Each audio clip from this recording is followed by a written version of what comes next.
Hey guys, welcome to episode 4 of the MotorMarvel Car Talk. Bit exciting. We obviously got our Cars and Coffee coming up, guys.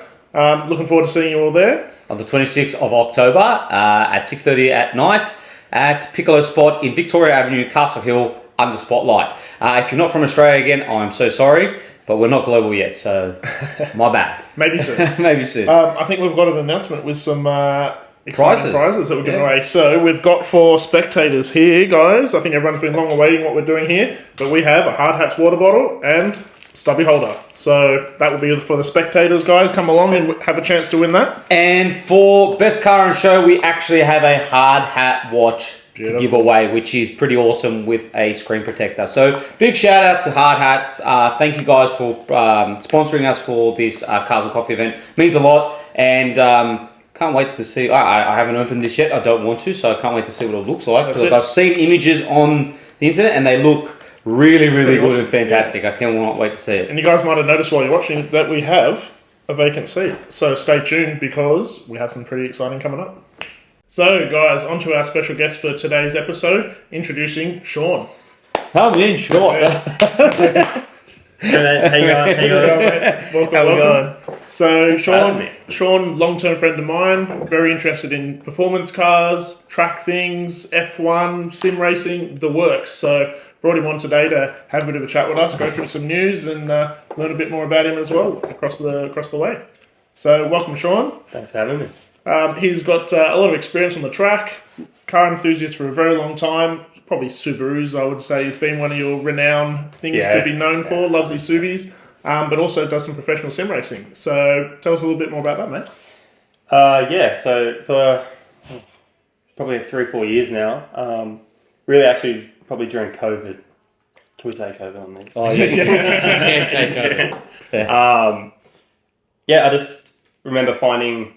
I'm in general just really into GT racing, and I just noticed a particular simulator called Assetto Corsa Competizione, which is the official GT3 simulator. You said that very well. Thank you very much. I've had to say it so many times.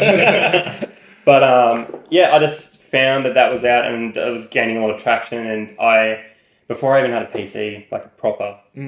built one and stuff, just was following it, going, oh god, this looks mad. I really wanted to get involved. I remember I built my PC for it. Yeah. I mean, it was prime time to do it. I was already into sim racing, just kind of Gran Turismo, Forza, sort of stuff for years.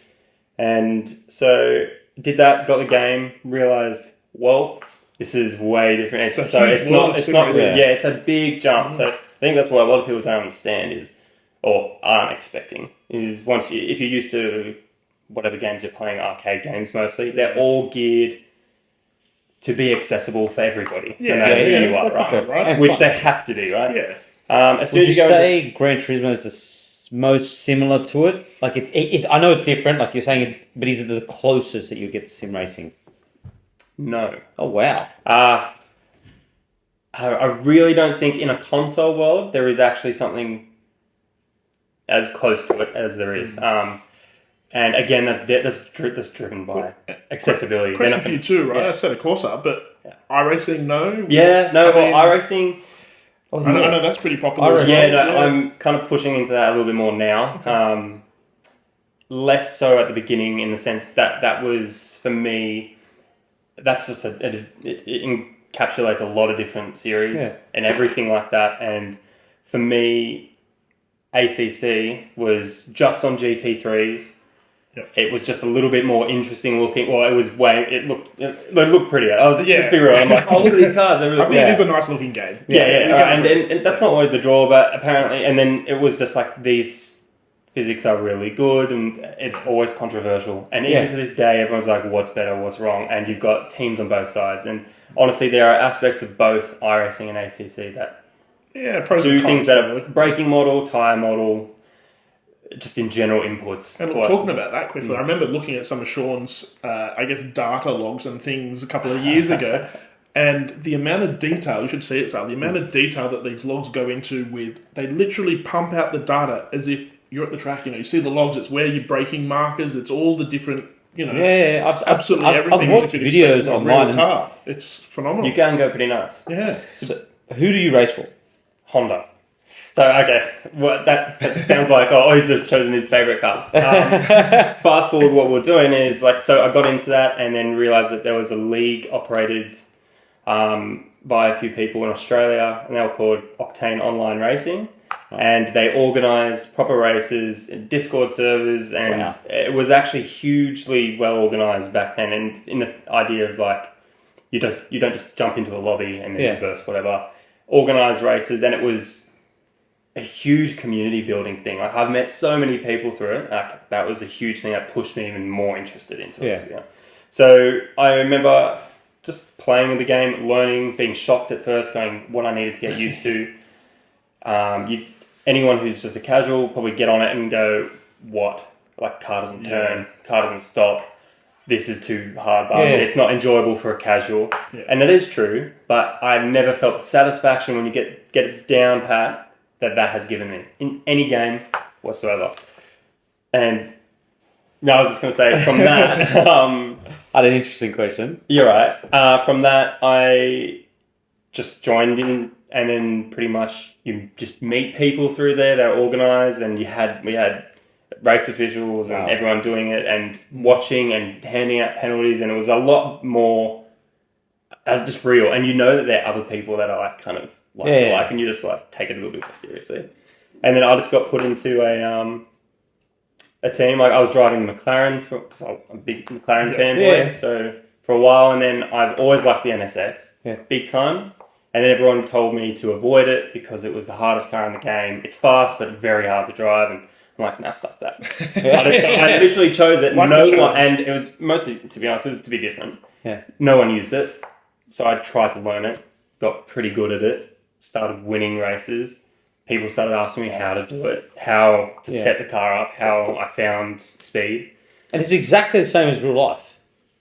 The way the car reacts. As close as it can be with current objects. So very good. Yeah. You can, the premise is you can use exact, real life sort of setup choices in suspension setup, softness, hardness, camber, toe. I was going to say, I think you mentioned, again, a couple of years ago when we were talking to you, they actually went and did a real-life race where they were having problems with some of the cars. And you know what they did? They got Sean and the team on the sim racing, testing data, testing setups, testing everything on the sim racing. Nuts. They then took all that data, applied it in the real world. Applied it to the real world. And?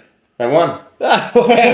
And that's crazy, right? Yeah, so, and it was the Indianapolis 8-hour, and it was the first time a female driver in the team won, and they were stone cold last in practices, not getting the car right, and we tried a lot of different sets from what they did. It wasn't just me; it was myself and two of the other guys, one from America and another from Germany, and we were just back and forth, try this, and we just thought, try these. The whole point of the program and how I got into that first was to see how close we are to where the lines are blurred between real life and sim. Yeah. And a lot of aspects are true. There's a lot of conversation about there's meta setups, which is just max this, minimize this, and try this. And then some people argue it's better. But the general premise of what changes you make, apply in the game and then apply in real life. But you can make these changes that, whereas it takes mechanics how long to swap a shock that's a softer one or all that sort of thing. And instant change. Yeah, instant change. So they're what direction do we go? It can be a useful tool. And we use Motec software, which is what the V8 supercar teams use. Yeah. So if anyone's ever been to a V8 supercar race and you go into the pits and you see all the data thing, I know exactly what that is. It just looks like my sim back at home. It is the same thing. So they record telemetry from the car, and then they have a look at it, and then per track, and is there any change, any weird travel that is a bit strange, or just aero maps, and then make adjustments based off that, and hopefully that's the direction they go, and then they send them back out. The advantage of sim racing is you can imagine how many sim runs you could do with quick changes instead of, say, your driver came in, feels shit, and they had to see into telemetry, okay, this could be what's going on. However many hours it takes the guys to change something, or maybe not that long, but still, then they've got to run out again. How long do they have in practice? And not a lot. No, exactly. Whereas in sim racing world, it takes 2 seconds. I'll come back into the pits and go, read the data and go, that looks weird, click, go back out. Yeah, and you're testing it immediately. Testing and then come back out. does it feel better? And there is one thing, like, yeah, sure, it might look good on the graph, but does it feel good? Yeah. So then personal driver comes into it, like, feeling. Do you get the full feeling in the seat? Do you feel like how advanced are the seats? Like the actual. It's more the wheels, I think. It's definitely more the wheels. Yeah. Feedback and everything. Definitely is more the wheels.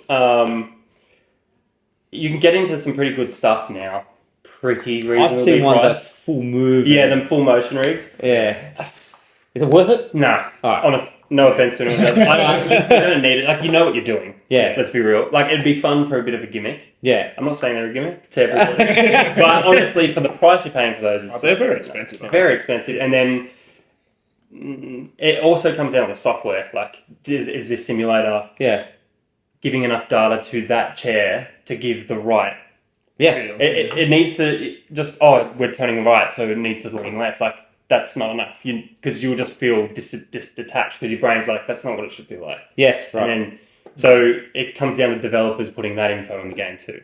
Yeah. But yeah, so ACC, like, they use real life car data from the manufacturers, and I'm speaking to the developer of the game.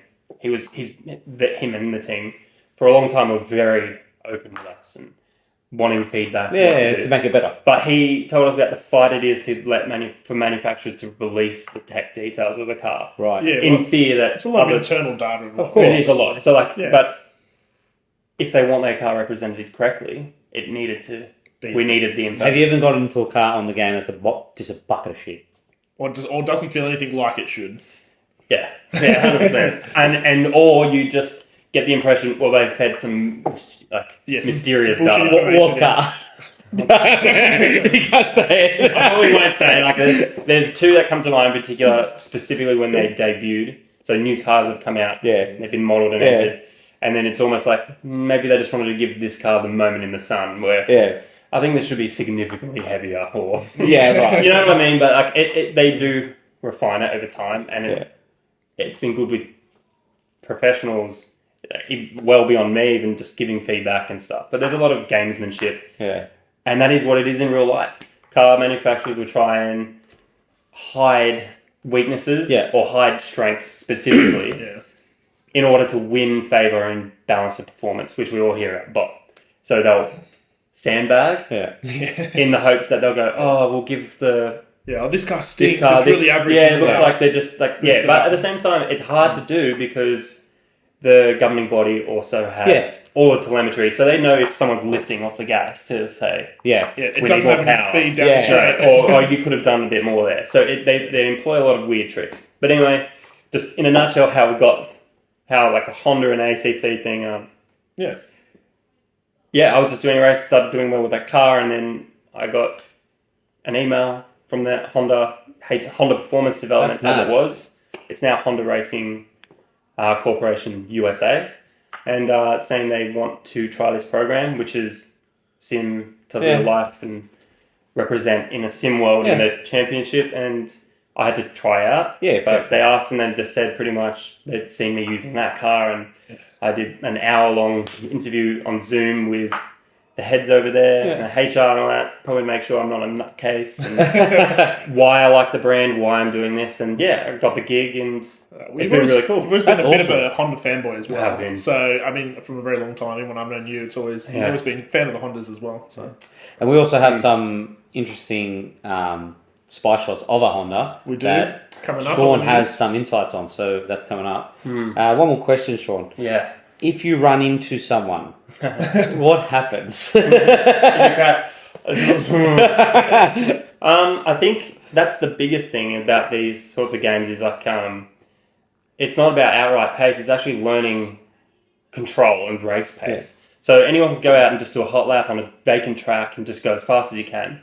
It's actually learning. These races can be usually at least 90 minutes long.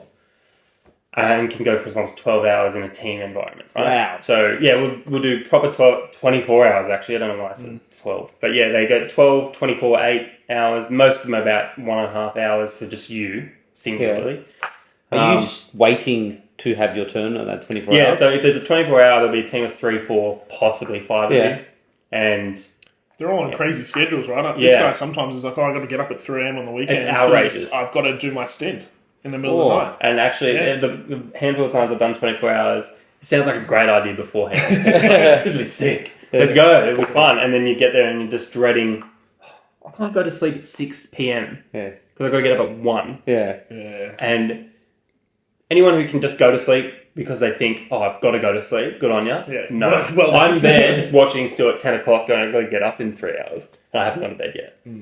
And you've got to sit in there and you have to be hyper-focused. It's worse because you've got other people counting on you. It's not just you. Yeah. So if you fail, you're bummed. If you do it and you crash the car and you've got teammates, you're just like... But that's the same. When you crash the car or you hit someone... When you hit someone, it's... There's so many... Is it that realistic? Like, did the car actually take damage? And Oh, absolutely. So, there's race-ending damage pretty much. Constantly. So... can you go into the pits and fix it? Or you can. Right, so that... But then depending how severe... What they'll do is, like... There's not anything in the sim that will just end the race. Right. But there are damage levels that will just... You need to go back to the pit and it will take a certain amount of time to repair. And some of them can be extreme. So, iRacing is specifically really bad. But you can be in the pits for half an hour. Wow. Real life time while you're watching everyone else just drive around. And that's where a lot of people just go, what's the point? But what you find, especially in the longer races, that can happen to so many people. Yeah. That you can actually come back. You think you're out of it? You've got to persevere, yeah. That's how it is. But pretty much you just need to... The tip I always say is like, it's not about how fast you can go, it's how... practice, get up to speed, you go, okay, I'm pretty confident this is my pace. Yeah. Pull that back, and that is the hardest thing to learn. Not how to go faster, but how to drop back just enough where you're still fast, but you're at a pace where you know you can do that lap after lap. Yeah. And you've pulled the risk back. But if you purposely hit someone, you'll probably get banned. Wow. So if you purposely hit someone, you'll probably get kicked off straight away and then possibly banned, depending how severe it is, because they take it seriously. And there's been cases of people actually injuring themselves. So some of these wheels are so strong now. Wow. Direct drive wheels, which is basically just an electric motor on a wheel. And the torque on them, as you know, is zero. So people have broken their jawbones, broken wrists. How do you break your jawbone? What happens is after a race, when it finishes, you're still on the track and you just pull off to the side. If someone goes, I'm going to run into him at the end, it's the end of the race, and someone's leaning over their computer to move the mouse or something like that, the wheel's here. Ooh. And it's not a round wheel, it's like a race Formula 1 wheel. Yeah. And it just comes round and just belts them. And I've known a couple of people have actually broken their jaw from it. And from that, and just injuries where their hands are on it and their wrists. Yeah, probably like fingers. That's when we're talking. And we're not talking about like, they're $5,000 rigs. It can be a $700, $600 wheel now that are that strong and you've got in the wrong way. You just don't know. So what if they take it seriously? What if you what if you do accidentally total a car? Is a car totaled in the game? Like, is it game over? Like, say for example, you put it into the wall. That's what Sean was saying. You pretty much, if it's that bad, there's no way you'll be able to drive it back to the pits. You have to tow, which is just pretty much return to garage, and it will drag you back. It will just look like you disappeared back to pits. Yeah. You get penalised for doing that because even if it's not your fault. So you'll get penalised if you can't get the car back under your own steam. It will put like a time before you can even touch the car. We'll start repairing it. Kind of tries to be realistic. Yeah. Like that if you're on a racetrack and your car did get towed back to there, then it might take half an hour, or it might take whatever. So they have that time. So they try to. You won't be towing for half an hour, but say it'll be things like in ACC. It'll be if instead of trying to get back on your own under your own steam, where it'll take 1.5 2 minutes, you'll appear back and it'll lock the controls for 3 to 5 minutes before you can even do anything about it. So the idea is that it's encouraging you to. If you can get the car back, do so. But if it's just that bad, it's not worth it. And you risk also, if you can't control it and you do hit someone else while your car's that damaged, you'll get heavily penalised because it's just out of control then. Yeah. You just... Even in real life, if the car's missing a wheel, they're just like, you've got to stop the car. Get off the track, mate. Exactly. So it's all that sort of thing. But and then it will be, and then you wait for that dreaded timer to come up as it tells you how much damage, and RS, and then it's like 30 minutes, and then you're just like, how far back is this dropping us? We're getting lapped. And the motivation of everyone drops, but honestly, the result, like some of the things we've had where you just persevere, something will happen. At first, everyone's down, but then you just go, we're here for fun as well. Yeah. And honestly, it's a lot of fun just bantering with the boys and girls. Because just saw Mike's really into 2 a.m, you talk about a lot of some crazy stuff. And honestly, it is fun. It is fun, but yeah, I love it. So, and it was been pretty cool to be like asked by a manufacturer and to do stuff like that, and really, that's awesome. That's awesome. Well, thanks, Sean. Appreciate the input into that. I think let's move on to a bit of car news and what's been happening recently. Oh yeah, let's do it. All right, on to the news. So, it still hasn't been released yet, but it's a GT3 and it's going to look the same. It's the 0.2, but there's a 992 2.2, and look, they're talking here, right? It looks like an 911. Are we finally getting a manual Porsche beyond 2024? From my understanding, is we're not. I think the current gen is what they had done in manual to sort of appease the enthusiasts that wanted a manual. Even for this GT3? I don't believe they're doing the 0.2s, which is what I presume we're talking about here. Yeah. I don't believe they're keeping manuals. I think they've just done that for the 0.1s to keep the enthusiasts happy. Look, we might be wrong. They might have done really well with the manual sales that they go, let's do it on the 0.2s. I'm thinking, and from what I know, I don't think so. Or they've seen what Lexus is doing and go, you know what, we're going to do a manual. Do you think Porsche... Sure, it's fine. Sure, it's fine.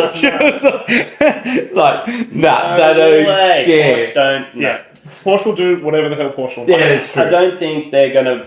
If they're going to keep a manual, I reckon they're just going to exclude their GT cars from that program. And it'll be reserved for maybe a Boxster, Cayman... Well, Boxers are... No. What Boxers are now... Boxster, sorry. What are they called now? Boxers going to be apparently electric EVs. and all that sort of thing. And same with the Caymans. But hey, I don't know if that's going to happen anymore since the EV trend is actually... dropping off. And so, this is exactly what we're talking about off camera.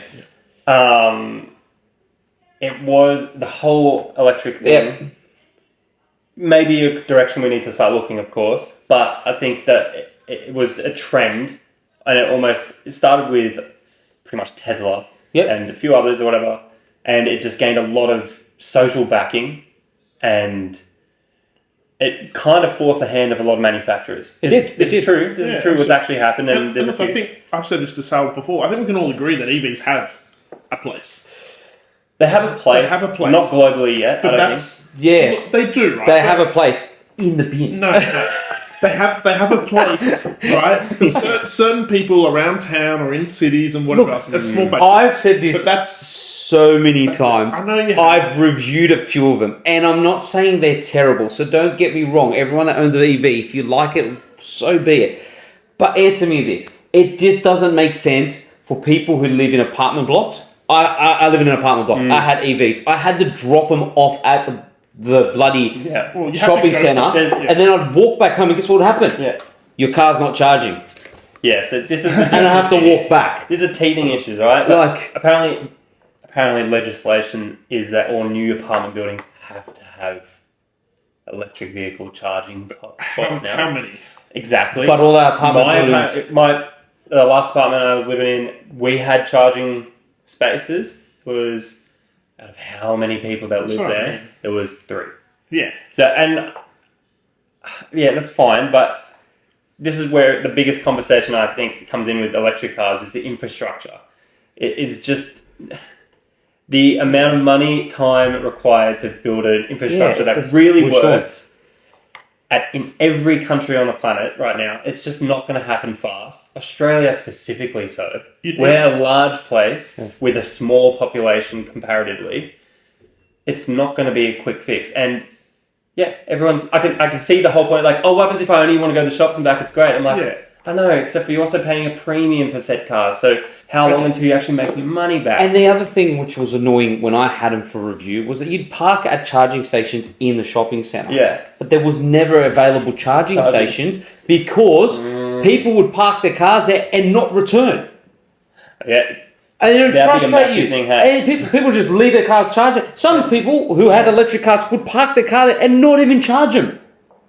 They're probably Uber EV. And I'm just like, what in the hell's happening? You know what I think's great? Is that we started talking about Porsche GT3. Bashing on EVs. I'm not bashing. I'm not bashing. I'm taking it back. I'm not bashing. I'm just saying I can't see it working for the general pop. For a while. Unless you own a home. If you own a home, I get it. You can have the charging station in your home, charge it overnight, and makes total sense. EVs make sense for a portion of the pop, but never mainstream. No. And I think a lot of us can agree on the same thing. Yeah. But that's true of pretty much everything. In that there is a portion of the population that are into some weird shit. Excuse me. That is true. No, not saying that, but what I mean is... Sean is saying electric cars are weird. No, it's just like anything born off a trend or forcing a manufacturer's hand because of that is always going to run into some issues. And there is a weird... There's the right roads out there. I don't think anyone's on it just yet. There's some bright spots here and there, but I don't think pure battery EV right now.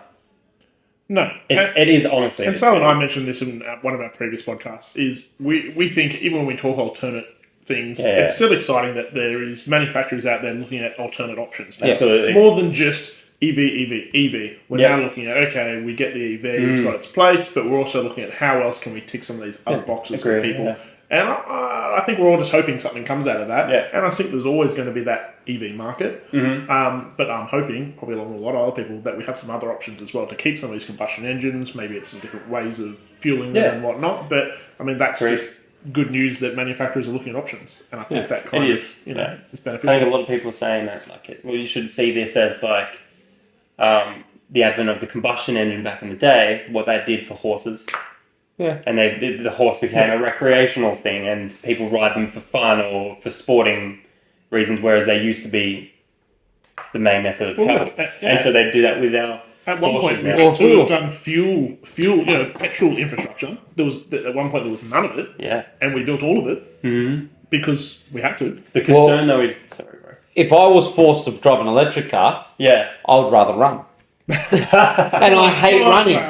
Part of this whole efficiency thing, I know we'll go back to the Porsche thing, is we've got that infrastructure you spoke about.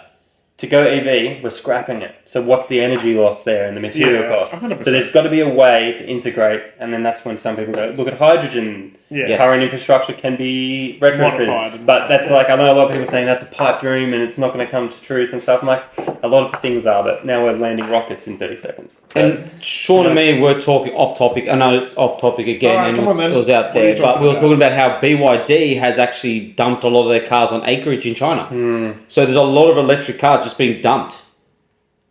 Like it is a problem. Like, I'm not going to say that electric cars are the solution, but I just want to finish it on that. They're not. Yeah. We're finishing it? Yeah, we are finishing it. We're finishing it on it. They're a good idea. They come with their own problems. As every... And I would rather run. All right. So we talked EV after talking GT3. Fantastic. What did we finish on the GT3? So the GT3, though, what did we say? It's going to look pretty much the same. Yep. There will be a bumper trim at the rear and the front. It's going to be slightly faster. Although the only issue, we mentioned this briefly off camera too, GT3 RS is pretty much currently... How do you go faster? Yeah. Or how do you make a more stupid How do you car? make it stupid? Yeah. Everyone knows, maybe some people know about the MRs. Yeah. Right? We talked about that. We talked about that. Yeah. They're struggling to break the record because how much faster can you make that car? Yeah. So what they're going to do with this, I'm not sure. I was talking to Nick, maybe it would have the new engine that they were talking about that they've put a trademark on. Yeah. But I don't think they'll do that with a facelift. Will be the next gen. At least 10 years up the road. Yeah. If they do it, and it won't be for power. Or it could be in a 9818 Spider, but let's not digress. I said that last one. That'll just have that electric turbo in the new 911 base GTS thing. I'm betting. Alright, so next, my favourite thing. You're excited about this one? The Ferrari F80. I actually waited up last night to see this thing get released, and I'm blown away. It looks insane. In true Italian style. And look, I have an obligation to like this car because I'm Italian. You have to like Ferrari if you're Italian. If you don't, you're not an Italian. But besides that, I think it looks insane, and the aero is insane. The aero is insane on this thing. And just a bit of information specs. It's got a V6 twin turbo hybrid. 296. 296, yeah. 499 Le Mans race car. Yeah, they've used all the Le Mans. Yeah. They did win Le Mans. So Twice. Yeah. We suck in Formula One, but we are doing something right in... You suck when you're abiding by the rules. Shut up. Yeah, I hear that is actually the race 499p version of that engine. Turned up even more. Yeah. What cool is it, 1200 horsepower? 1200 horse, yeah, but 900 of that is just the motor, which is insane for a 3 litre. It is insane. Like, you think about it, a V6 twin turbo, that's insane amount of power. So 300 from the electric engine. Yeah, just under 300, which they're saying 1200 PS. Yeah. It's a very nice round figure of the Italians. What about their 0 to 100 time? You love that. I love that. It says under 2.15 seconds, which means 2.14. Yeah. But I just find this amazing. What I do know about this car, and that they're making big noise that this is heavily influenced by their F1 division and the Le Mans hypercar cars.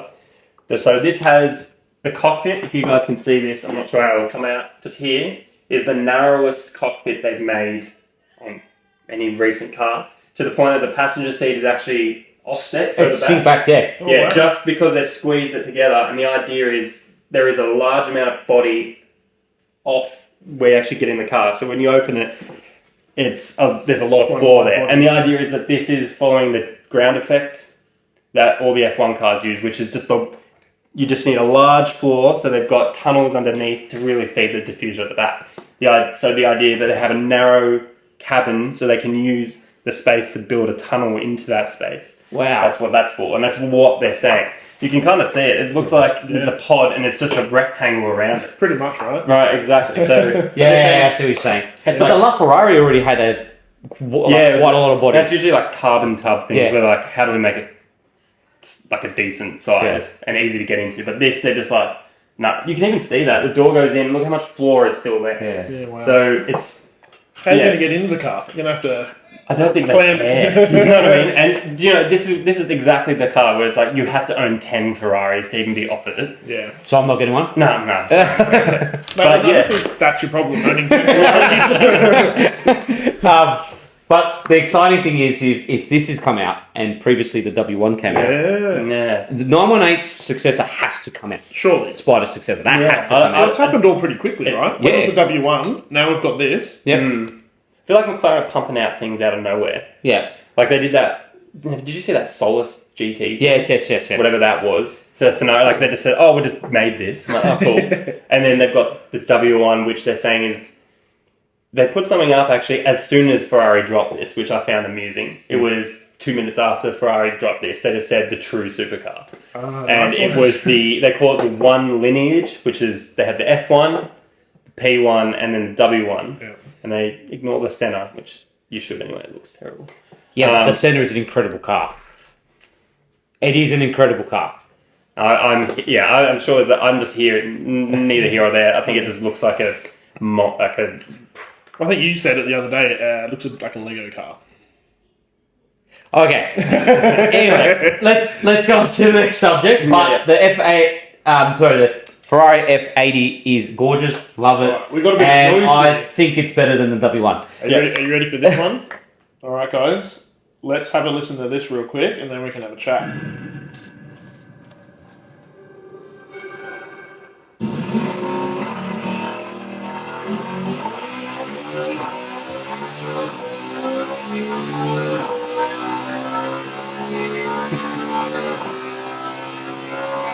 That does sound nuts. What do you reckon? It's pretty odd. Yeah. So it's not... Ready? Still going.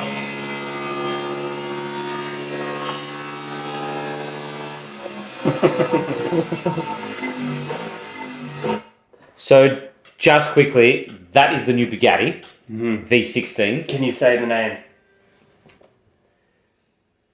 Tourbillon. I don't know. I think it's Tourbillon. Tourbillon. Which is, as far as I know, Tourbillon. It's something to do with watch mechanisms. Yeah. Well, I mean, look at this. Their dials are. Yeah. Meant to be like precise engineering and all that sort of thing. Yeah, I mean, that's pretty insane. Right? Which I really do like because, a lot of manufacturers are just putting screens. That is gorgeous. It looks like a watch. With you on that. Yeah, pretty people think I'm a weirdo about this, but I like just nice designed gauge clusters.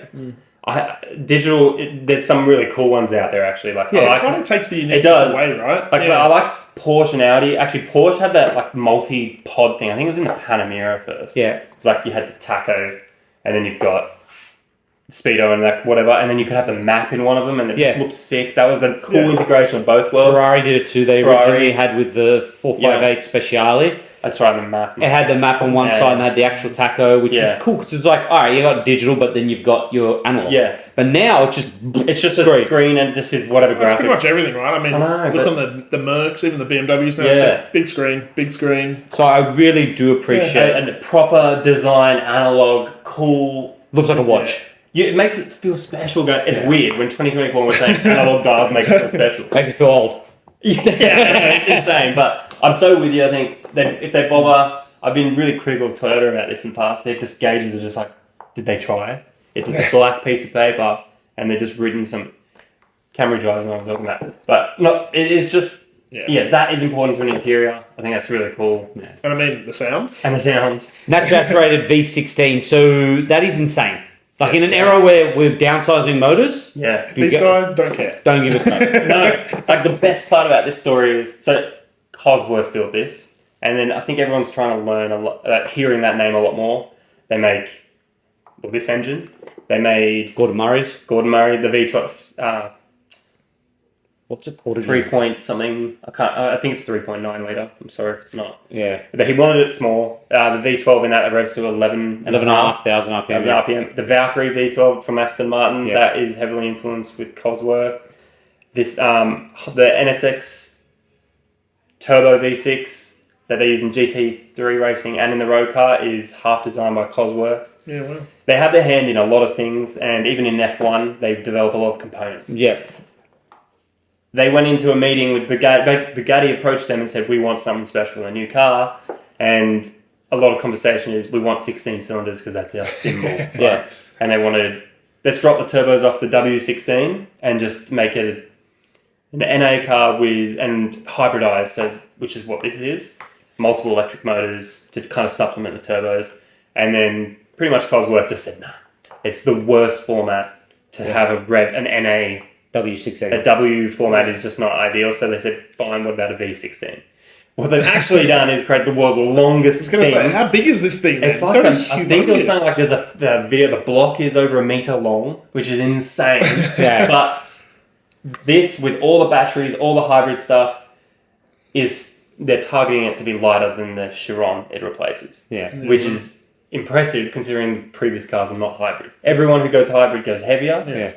I'm not saying most Bugattis weigh 2,500 tons. But the cool thing about this, before we move on to the next thing, which me and Sean were talking about off camera with Nick, which we're all talking about, is the fact that this is bringing hope that naturally aspirated engines can still exist with a hybrid system. Exactly, So that is cool, and that's going to bring us on to our next subject, which Sean knows a lot about. Yeah, I know about this. All right, here we go. Which is our final subject. The Honda. Funny. Honda. This is Honda Prelude concept, however you want to say that. This I saw in Japan last year at the motor show, and that is a white one. And this is, I think, was shown in America. And I remember seeing it going, that actually looks really nice. A lot of people think it's a bit whatever. I just think quite nice. Yeah, I think pretty it's chill. pretty I think it's pretty the cool. whole idea of the Prelude or the Prelude in Honda's world is it is the beginning of like some phase in their life, like with whether vehicles or how it's powered, the design or something like that. And that's pretty much what the name means. This is why I think they're calling it the Prelude. So I think it's the first foray into sports hybrid stuff for the general pop. So they're coming up with some Series 0 cars. Yeah, I was going to say, what are we kind of expecting from this engine-wise, performance-wise? So you were saying it could be... Straight up, it's going to be a hybrid, first off. So why we're mentioning it is, we found out recently, heading into production. It'll be I think there's spy shots actually only the other day, so it looks very true to the concept car. And I thought this when I saw it, it was production ready. Yeah, that's nice. I really like when bothered to do something. Yeah, concept cars actually turn into real life. The production car. Yeah, it's not like, oh, look at this, and it's not. I'm sorry, I love Subaru, but they have great concepts, and they've had some sick concepts, and then they're just gone. I drive the car, the concept I fell in love with was right. And it will be an engine that I think the drivetrain is actually already available in the CRV top spec here. Yeah. That sounds really boring, I know. It's just a 2-litre NA. Yeah. Supplemented by an electric motor and a decent battery. But Honda do it backwards to Toyota and everyone else in the sense that the engine is not connected to the wheels. It's an electric motor, like you'd feel if you drove an Ioniq or a Tesla or anything like that. And the engine is there to supplement the battery and to generate charge, and only at full throttle, and it can clutch, like it's clutched off, kick in and actually add to drive.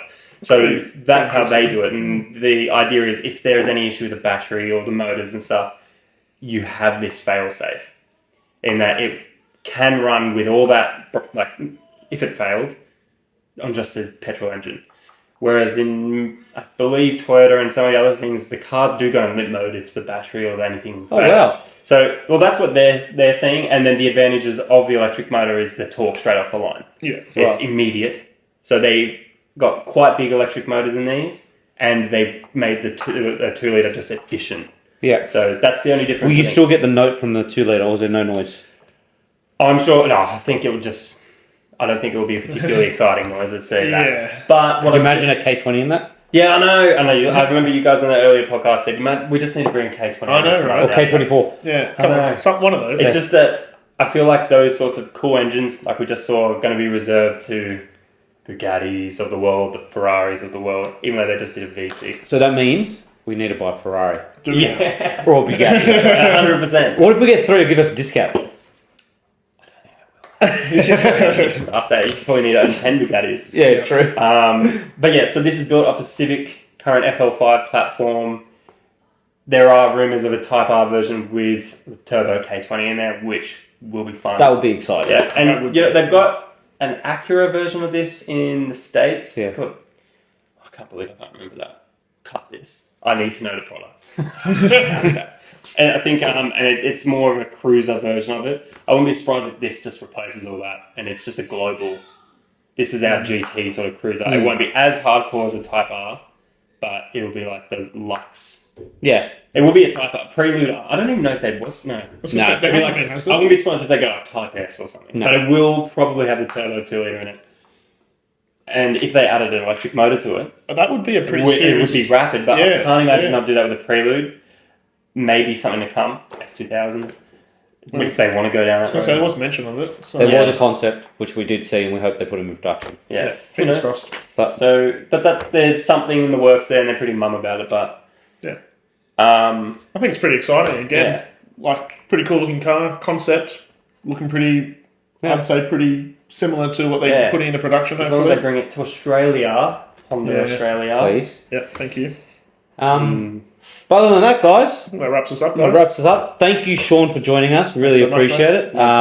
Just giving us insight into sim racing and obviously your knowledge on Honda, which is great because we do like Honda. We do. Yep. Yeah, good. Other than that, guys, please like, subscribe, and we'll catch you on another episode of the MotorMarvel. And hopefully see you on the weekend at the Cars and Coffee event. That's right. Don't forget the event.